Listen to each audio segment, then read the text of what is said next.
하나님 말씀 봅니다. 구약 출애굽기 40장 34절로 38절 말씀입니다. 구약 출애굽기 40장 34절로 38절 말씀 제가 읽어드립니다. 구름이 휘하게 덮이고 여호와 영광이 성막에 충만하매 모세가 회막에 들어갈 수 없었으니 이는 구름이 회막에 덮이고 여호와 영광이 성막에 충만함이었으며 구름이 성막 위에서 떠오를 때에는 이스라엘 자손이 그 모든 행진하는 길에 앞으로 나아갔고 구름이 떠오르지 않을 때에는 떠오르는 날까지 나아가지 아니하였으며 낮에는 여호와의 구름이 성막 위에 있고 밤에는 불이 그 구름 가운데 있음을 이스라엘의 온 족속이 그 모든 행진하는 길에서 그들의 눈으로 보았더라. 아멘. 오늘은 뉴비전교회 창립 14주년 기념주일입니다. 이 땅의 모든 교회들을 공통적으로 부르는 명칭이 하나 있습니다. 광야의 교회가 그것입니다.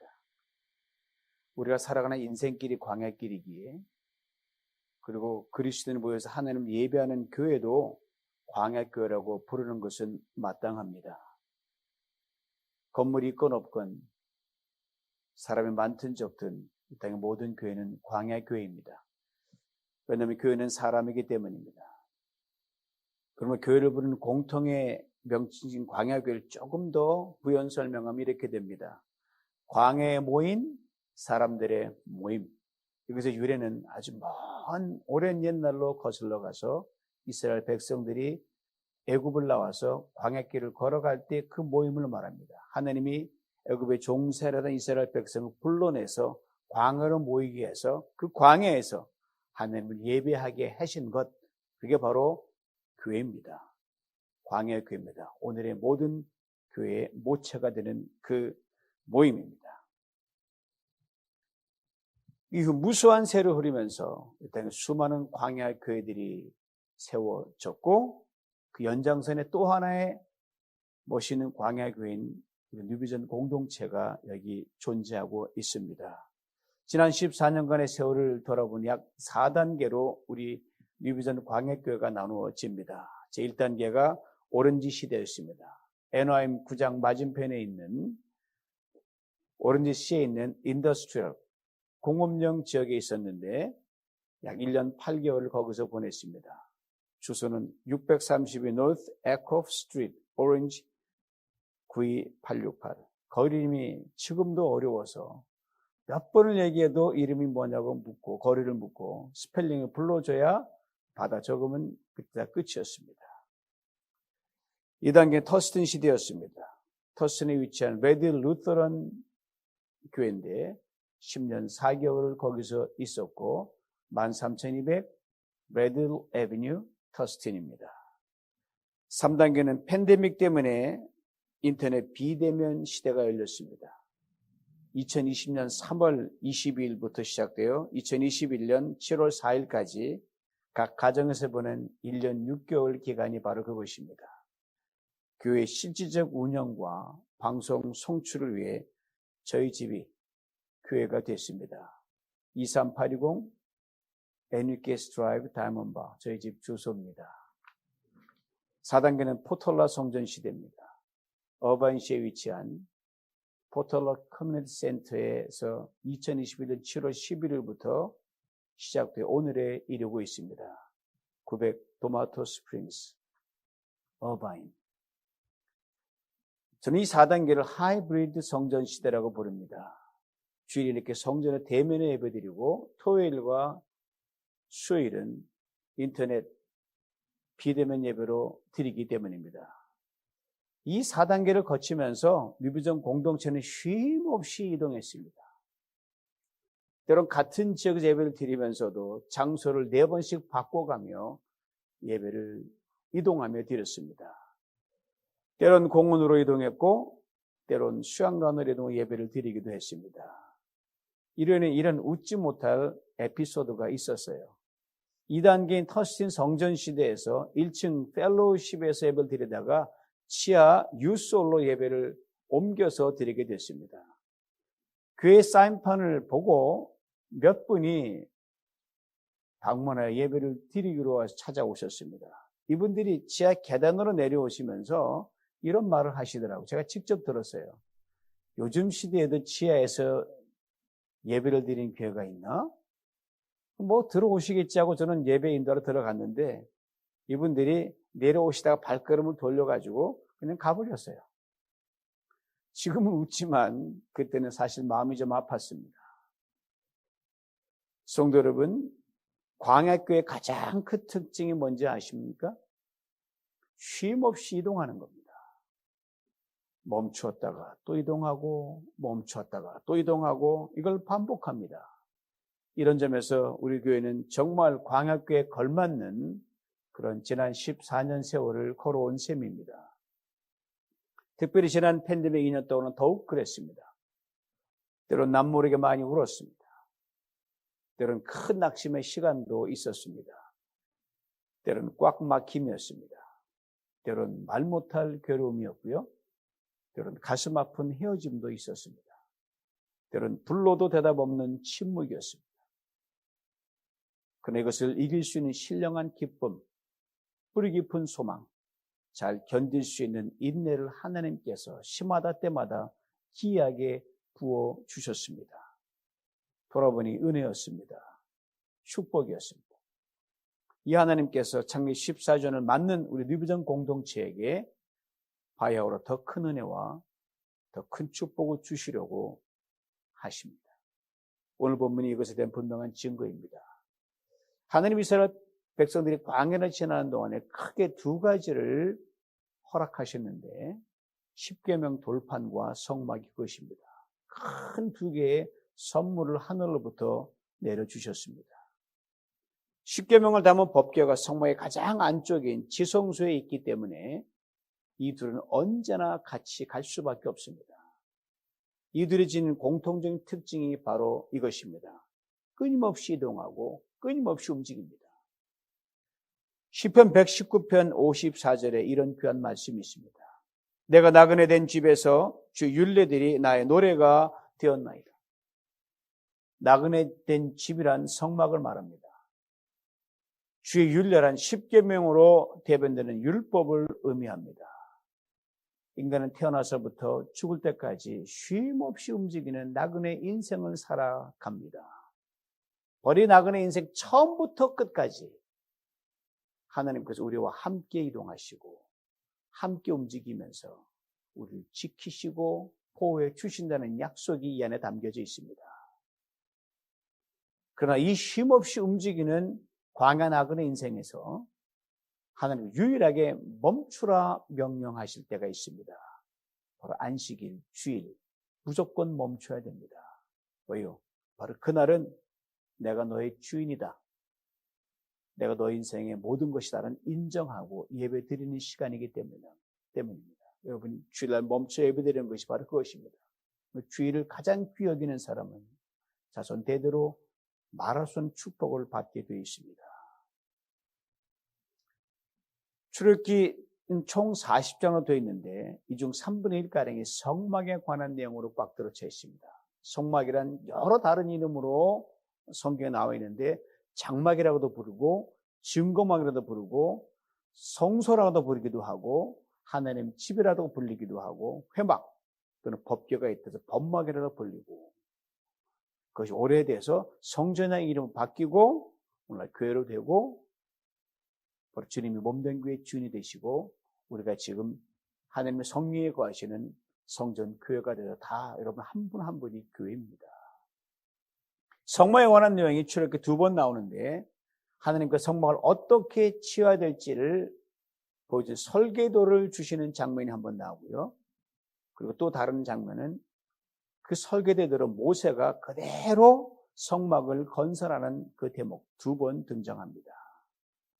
오늘 보면 모세가 설계도대로 성막을 다 완성한 후에 되어진 일에 관한 내용인데 이 앞서 하나님 모세에게 주신 성막 설계도 거기서 어떻게 성막을 짓고 중요한 몇 가지 포인트만 먼저 살펴보고 그 다음 들어가기를 원합니다. 하나님이 지으신 교회거든요. 성막은 교회도 마찬가지죠. 그 설계도 안에 어떤 깊은 뜻을 담아놨을까? 한 세 가지 나누기를 원하는 첫째가 성막을 만드는데 가장 중요하고 가장 요긴하게 사용되는 재료가 있는데 바로 조각목입니다.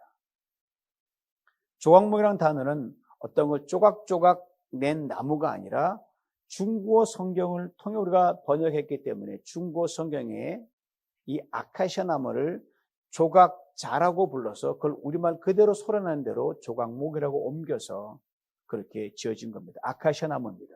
오늘은 시띠나무라고 부릅니다. 광야에서 흔히 볼 수 있는 흔해 빠진 나무가 이 조각목입니다. 곧게 자라지 않습니다. 옹이도 많이 나와 있습니다. 방향도 제각각입니다. 때로는 가시가 많이 돋아서 찌르는 그런 조각목도 있습니다. 광해의 바람과 햇빛으로 인해 여기저기 상처투성입니다. 그러니까 집이나 건물을 짓는 재료로는 전혀 적합치 않은 나무가 이 조각목이에요. 근데 하나님께서 이 쓸모없어 보이고 재료는 전혀 적합하지 조각목을 가지고 성막의 중요한 물품들을 지으라고 말씀하셨어요. 언약궤를 그렇게 짓고 진설병, 성막에 빼대인 널판, 기둥, 제단을 만들 때 이 조각목을 써라 이렇게 말씀하셨어요. 이 조각목을 들여다보면 문득 광야 인생길을 걸어가는 우리의 인생과 흡사합니다, 여러분. 우리가 다 제각각이잖아요. 생존 경쟁에서 이기려고 또 살아남으려고 보니까 여기저기 상처투성이잖아요. 때로 어디 딱히 쓸모없어 보이는 내 자신서야 내가 무슨 쓸모가 이렇게 생각하는 우리들이잖아요. 이 조각목을 사용하려면 그냥 안 됩니다. 다듬어야 됩니다. 껍질을 벗기고 말리고 배질하여 고르게 다듬습니다. 이런 과정을 거치다 문자 그대로 조그만 조각재기로 딱딱 남게 돼 있어요. 정말 볼품없어요. 그런데 하나님께서 이거를 성전의 가장 중요한 물건을 만쓰라고 하셨는데 거기 하나님의 단서를 달았어요. 이 조각목 거기에다가 순금을 입혀라 이렇게 했습니다. 이 조각목에다가 순금을 입히라는 거예요. 이렇게 순금으로 싼 조각목들이 앞서 말씀드린 성막의 여러 귀한 물건들을 만드는 데 사용이 됩니다. 볼품없는 우리들을, 제각각의 우리들을, 상처투성인 우리들을, 울퉁불퉁 모난 우리들을 예수 그리스도 옷을 입혀서 의롭다 인정해 주시는 것과 똑같습니다. 그냥 우리 제 모습으로는 이제야 나올 자격이 없어요. 덮어줬기 때문에 나올 수 있는 겁니다. 그리고 그것만 하시나요? 당신의 몸된 교회를 세워나가는 귀한 일꾼으로 우리 한 사람 한 사람을 불러주셨다는 겁니다. 둘째로 성막을 덮는 덮개입니다.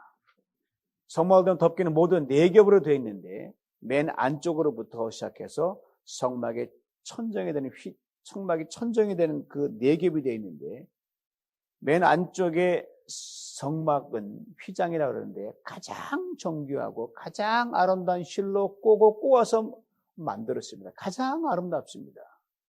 안에 들어가야 정말 멋있네 라고 알 수가 있습니다. 천사들의 모양을 수를 담아서 아주 정교하게 아름답게 만들어 놨습니다. 바로 위에 덮개는 염소털로 만든 막이고요. 그 바로 위에 두 번째 덮개는 붉게 문드린 수양의 가죽으로 만들었습니다. 그리고 맨 위에 가장 겉에 있는 덮개는 회색빛 깔린 우중충한 해달의 가죽으로 만들었습니다. 해달의 가죽은 화려하지 않습니다. 아주 초라해 보입니다. 척 보면 이건 뭐야? 군대 천막같이 보입니다. 그러나 아주 강합니다. 질깁니다. 그래서 햇빛과 비바람에 강합니다. 이 성막을 덮는 덮개들을 딱 들으면 생각나는 게 없나요? 바로 2022년 우리 리브전교회 표어입니다. 날마다 새롭게. 이 표에 맞는 주제 말씀 오늘 주보 맨 앞에 적혀 있죠? 고린도후서 4장 16절입니다. 여기 15절에 16절이에요. 그러므로 우리가 낙심하지 아니하노니 우리의 겉사람은 낡아지나 우리의 속사람은 날로 새로워지도다.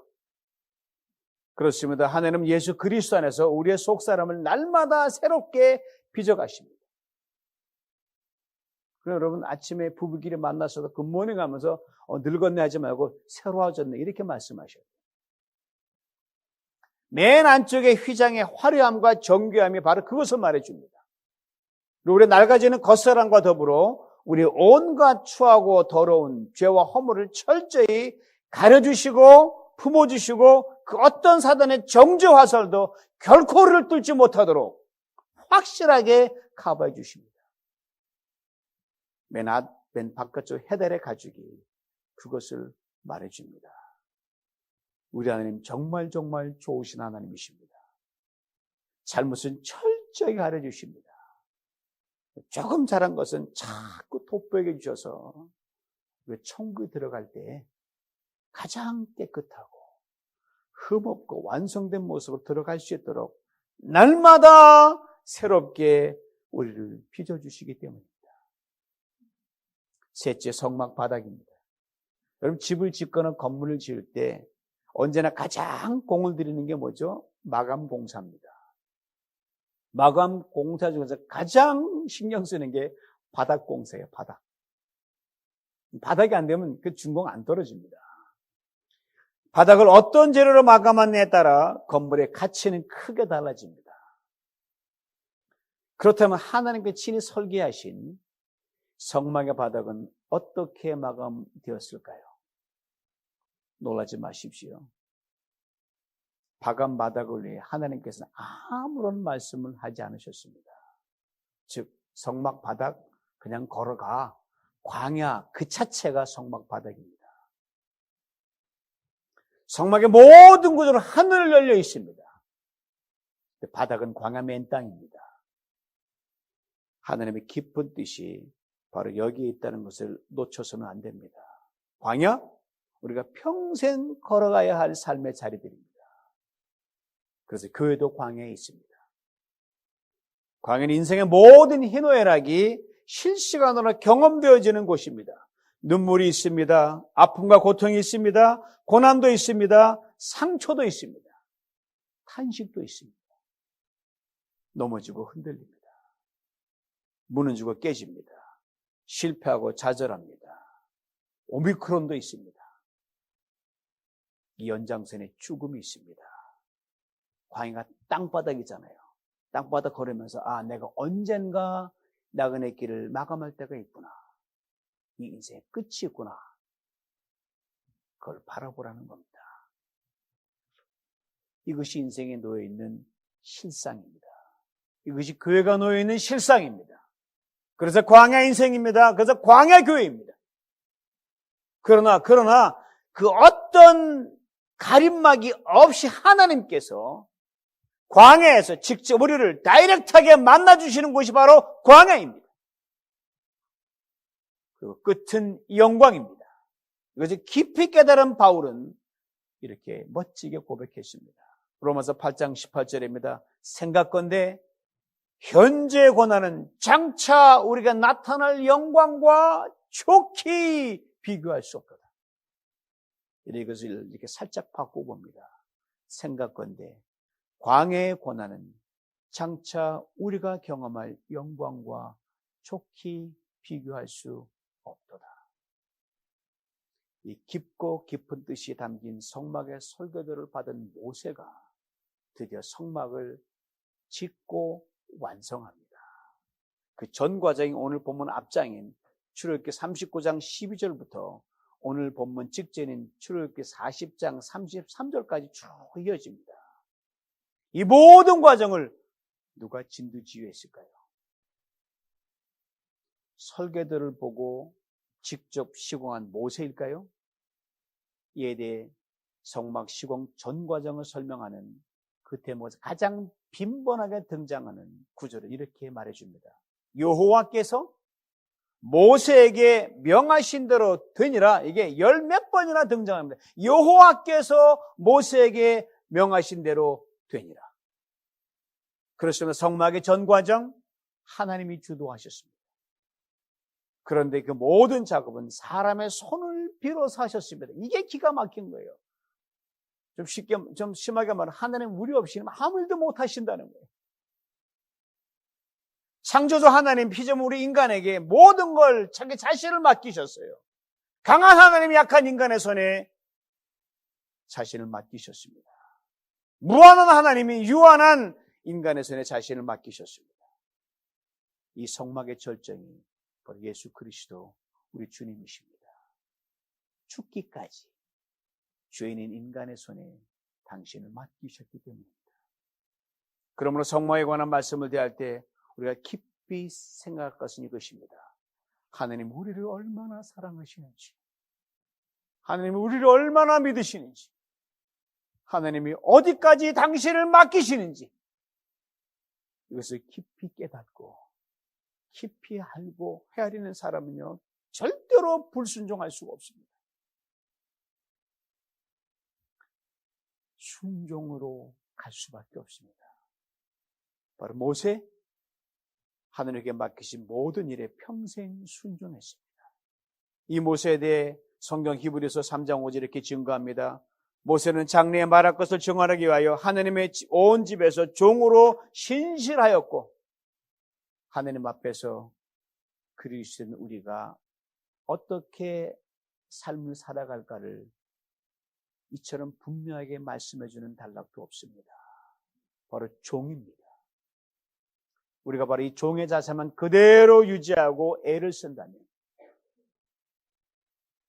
그런 삶에 조금이라도 접근하기를 힘쓴다면 하나님이 기뻐하시는 사람으로 평생 살아가게 될 것이요, 하나님도 그렇게 인정해 주십니다. 우리의 삶이 때로는 힘들죠? 고달프죠? 이른의 원망과 불평이 나올 때가 있지요? 그런데 곰곰이 생각해 보면 하나님의 말씀을 듣고 순종하는 종의 삶, 그런 일꾼으로 내 삶이 정렬되지 않기 때문에 그렇게 우리가 원망 불평하고 순종하지 못하는 것을 우리는 발견하게 됩니다. 그래서 힘이 든 거예요. 고달픈 거예요. 원망과 불평이 간간히 나오는 거예요. 여러분, 종이 주인에게 힘들다 소리 하는 종은 없습니다. 그러게 내가 하나님의 종으로 다시 나의 자리를 찾을 때 바로 주인의 기쁨이 나의 기쁨이 되고 하나님의 능력이 나의 능력이 되는 것입니다. 이것이 순종의 역설입니다. 이것을 하나님이 친히 보이셨습니다. 아신 대로 성막에서 가장 안쪽에 있는 곳이 거룩한 지성소입니다. 거룩하신 하나님의 임재의 절정입니다. 그런데 하나님이신 예수 그리스도께서 십자가를 지시기 위해 이 지성소에서 그냥 확 나오셨어요. 영문 밖으로 나가셨습니다. 예루살렘 성 밖으로 나가셨어요. 그리고 완전히 잊혀지고 버려진 존재가 되어 죄인처럼 낙인이 찍혀 그렇게 갈보리 십자가 언덕으로 올라가셨습니다. 33년 짧은 인생을 사시면서 거친 광야를 마다하지 않으셨습니다. 하나님께서 우리로 하여금 지성소로 들어가는 축복을 누리게 하시려고 자신을 완전히 비워 친히 종이 되셨습니다. 그러므로 성막 이야기는, 이 교회 이야기는 하나님 우리를 위해 친히 먼저 종이 되어주신 역설적인 이야기입니다. 그리고 성막 이야기는 하나님 우리를 얼마나 사랑하시는지를 말해준 사랑 이야기입니다. 성막 이야기는 하나님 우리를 얼마나 믿으시는지 믿음에 관한 이야기입니다. 성막 이야기는 하나님 어디까지 당신 우리에게 맡기시는지를 말해주는 맡김, 전적 의존에 관한 이야기입니다. 고로 성막 이야기는 우리가 이 하나님께 종이 되어 하나님 말씀을 들은 대로 행하고 살아가야 할 것을 만드는 순종의 이야기입니다. 이것을 잊지 말아야 됩니다. 종이 주인의 영광을 누릴 수 있는 것 얼마나 좋습니까? 종이 주인처럼 영광을 누릴 수 있는 것 딱 한 길입니다. 순종을 통해서만 가능합니다. 오늘 본문에 바로 이 성막 이야기의 절정이 등장합니다. 34절 말씀입니다. 구름이 험하게 덮이고 여호와의 영광이 성막에 충만하며, 저는 이 대목 읽을 때마다 이렇게 되뇌입니다. 아, 종의 영광이다. 우리가 종으로 모습을 하나님께 온전히 충성하고 순종해 나갈 때 하나님의 영광이 우리를 덮으십니다. 충만케 하십니다. 여기서 또 뭘 말해줍니까? 여러분과 종의 헌신으로, 모습의 헌신으로 살아갈 때 우리 때뿐 아니라 장래에 우리의 자녀들이, 그리고 하나님께로 수많은 사람들이 또한 하나님의 영광과 예수 그리스도의 영광과 천국의 복을 덧입게 된다는 약속이 그 안에 고스란히 남겨져 있습니다. 38절 말씀입니다. 출애굽기 마지막이에요. 낮에는 여호와의 구름이 성막 위에 있고 밤에는 불이 그 구름 가운데 있음을 이스라엘의 온 족속이 이 모든 행진하는 길에서 눈으로 보았더라. 출애굽기의 클라이맥스입니다. 뭐 어떻게 설명할 수가 없어. 너무너무 휘황찬란해서. 그래서 이렇게 살 수 없을까? 하나님을 밤이나 낮이나 친히 보고 느끼고 깨달으면서 영광 가운데 살아가는 그런 모습 가능합니다. 종이 되면 됩니다. 모습이 되면 됩니다. 왜요? 하나님이 당신의 몸인 성막을 종인 모세에게 맡겼기 때문입니다. 에베소 2장 22절 이런 귀한 말씀이 있습니다. 너희도 성령 안에서 하나님의 거하실 초소가 되기 위하여 예수 안에서 함께 지어져 가느니라. 성막에 오늘 본문에서 끝난 것이 아니라 이후 오늘까지 주님 오시는 그날까지 계속 진행된다는 것을 말씀해 주고 있습니다. 성막 이 땅에 더 이상 존재하지 않습니다. 없어요. 예수 그리스도 안에서 여러분과 제가 살아있는 성전으로 끊임없이 성숙되어 가고 지어져 가기 때문에 성막이 존재하지 않습니다. 여러분이 그 대용입니다. 사랑하는 성도 여러분, 광야길 인생에서 바람 한번 세차게 불면 어떻게 됩니까? 그토록 붙들고 의지했던 거 다 날아가 버립니다. 아무 소용없습니다. 그렇다면 결코 없어지지도 않는 우리의 자랑은 무엇일까요? 하나님의 성전을 세우고 섬기는 종과 모습으로 살아가는 그것만 남습니다. 주님의 교회를 위해 내가 무엇을 할까? 이것을 생각하는 종의 영성으로, 모습의 영성으로 우직하게 살아가는 겁니다. 그리 될 때 하나님이 우리의 종의 인생 확실하게 책임지십니다.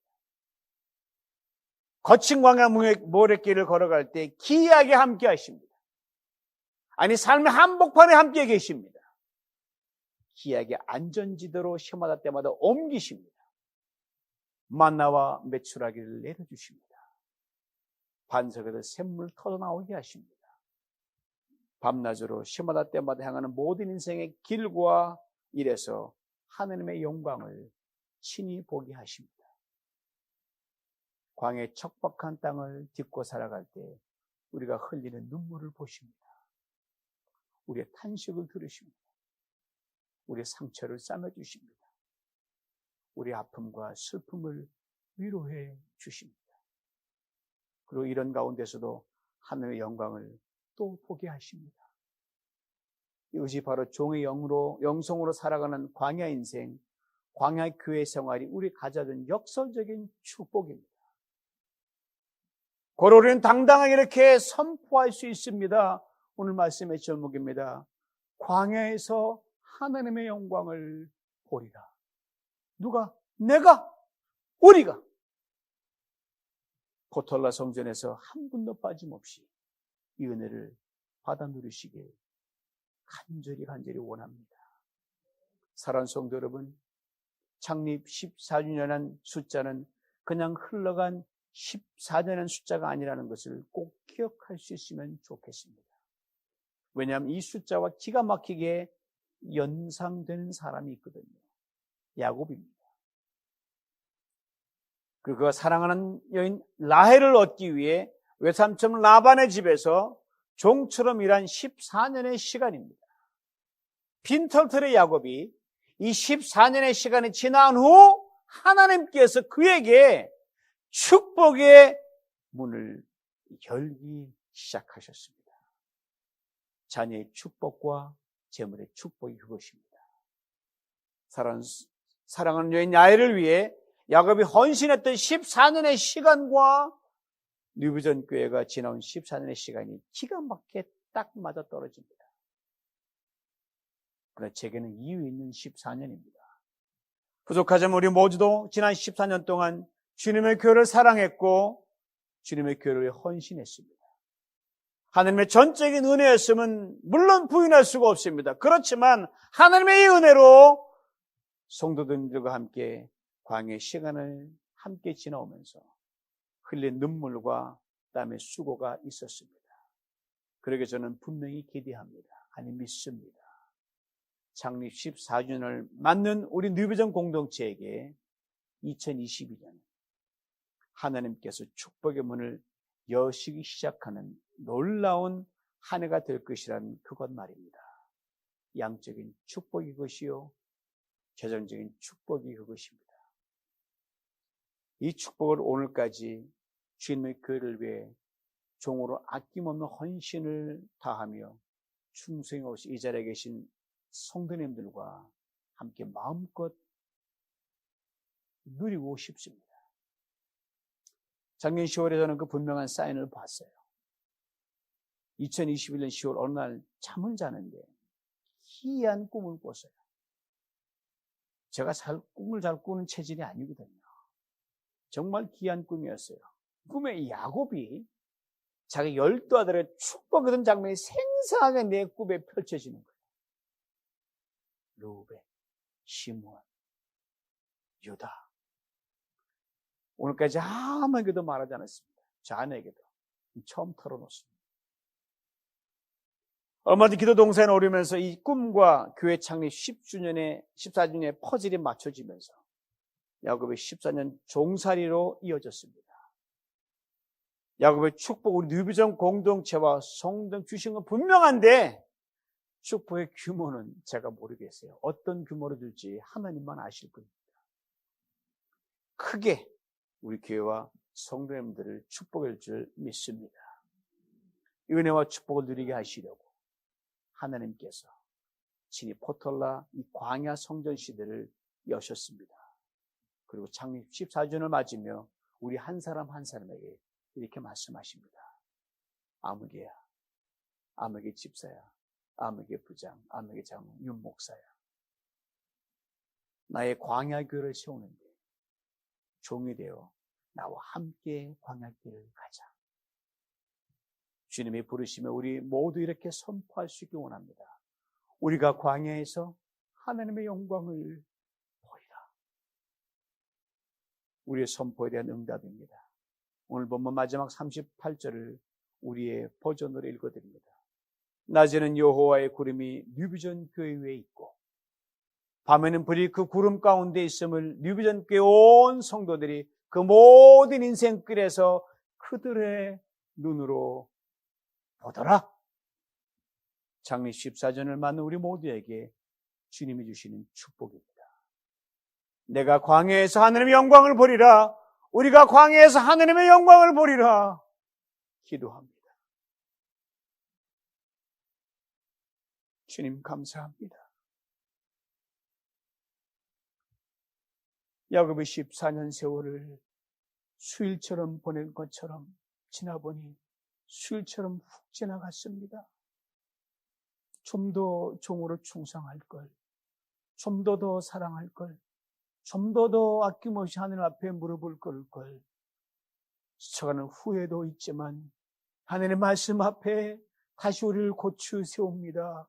하나님, 종이 되어 아버지 하나님 한 해와 이 평생 광야길 달려갑니다. 성도들과 손잡고 달려갑니다. 자녀와 손잡고 달려갑니다. 하나님, 주의 영광을 보게 하여 주옵소서. 주신 축복을 누리되 자녀 대대로 축복 누리게 하시고 기업 대대로 누리게 하시고 직장과 사업과 모든 곳에서 하나님 예배한 축복을 누리며 하나님께 영광을 돌리는 광야길 승리한 인생 되게 하여 주시옵소서. 예수님의 이름으로 기도하옵나이다. 아멘.